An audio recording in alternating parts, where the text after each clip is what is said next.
Welcome back. We're continuing our calculations or our work on sine functions and how we're changing it.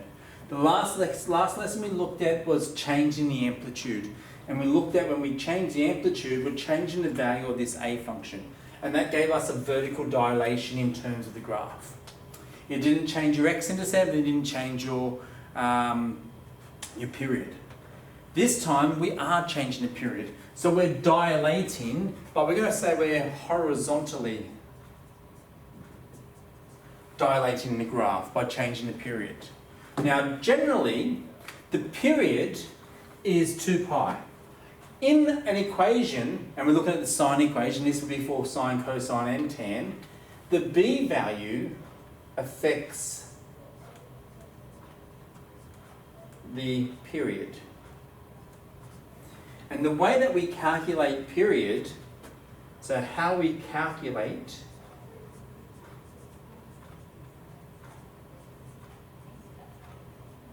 period change is by taking what the known period is and dividing by what we have. So this is how we calculate a period change. So we're going to do a couple of questions today on changing the period, but we've got to make sure b has to be greater than 0. Because if it's 0 and I divide it by 0, I'm going to get an undefined question because I can't divide anything by 0.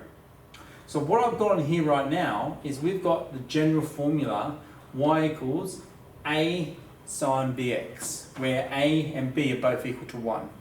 But if we change the equation, so just say that we wrote on here y is equal to, let's see what I'm going to put on there. Let's put on there y is equal to sine 2x. Well, you can notice here that that b value is now 2. And I now need to work out what my new period is going to be. So in order to work out my new period, I take the 2 and I apply it to this formula. So I would say that 2 pi divided by b is the same as 2 pi divided by 2, which then I can cancel out the 2's, and it now says that the sine function only has one period of pi. So instead of going all the way to 2 pi, I'm going to do this entire curve to 1 pi only. So basically I'm dividing everything here by 2. So I'm shifting everything across to halve it. So what that will do is that's going to horizontally dilate my graph. So I'm now dilating by a factor of 2. So instead of having my maximum point here, I'm going to bring it here. Instead of having my minimum point here, I'm going to bring it 1 over. So therefore, when I sketch this, I'll have this graph, where we can see that we've just contracted everything along. So we've moved all 1 pi across. So there's 1 pi, we move this 1 pi across. So we can look at this function here is that the difference between here and here is 1 pi, and the difference between here and here is 2 pi. The difference between here and here is pi on 2, and the difference between here and here is 1 pi. So I've moved everything back by 1 pi. So if we have a whole number here, then we're going to actually reduce, or we're going to dilate our horizontal graph in a contraction manner. If, however, we had a different form, let's just say we had y is equal to sine half x. Now, this here can also be rewritten as sine y equals sine x over 2. So these basically mean the same thing. Okay? If I have this equation here, I'm now going to be doing the same kind of calculations. So I'm going to say that 2 pi divided by b, well, b this time is a half.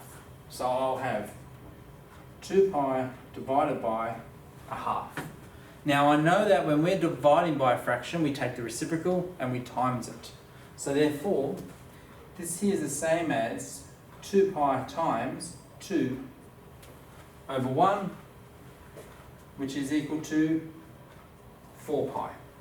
So I now can tell that one period, when I have a factor of a half, is going to stretch this graph out. So I'm basically doubling what everything is going on for the original function. So instead of now, I still start at 0, but my first x-intercept is now going to be 2 pi. And my last x-intercept will be 4 pi. Where I had a maximum at half, this maximum now comes at pi. Okay? Where I had my minimum at 3 pi and 2, it now comes at 3 pi. So I'm going just to erase this part because I'm not going to be able to see the graph if I do that.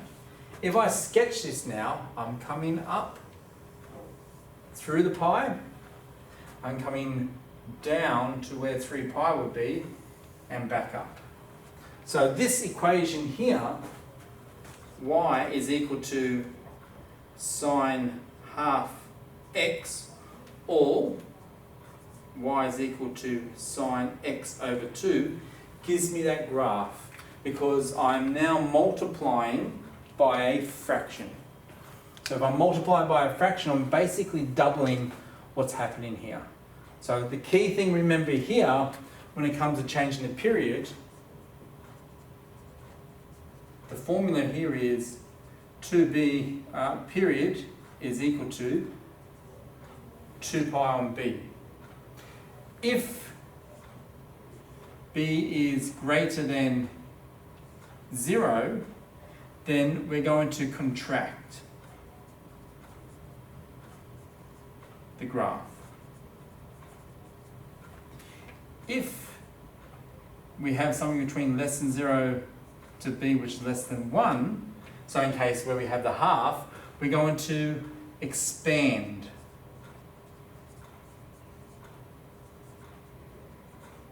the graph. So we've now looked at the dilation parts of the sine function.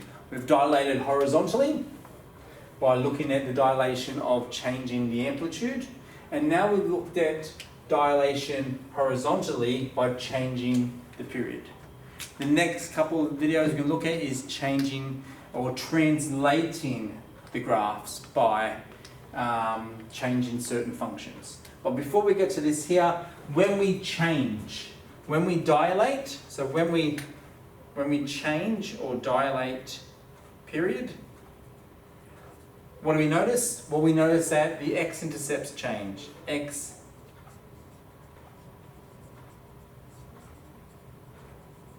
The x-intercepts change, okay? And our turning points change as well. So our ending point changes.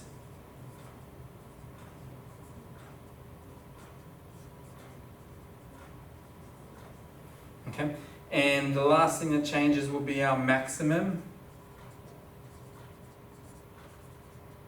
and min change. So when we're looking at all these types of things here, we're looking to see that all these things are changing. So period, to find a period change, 2p divided by b, or 2 pi divided by b, and then that will give us our new period. See you in the next one.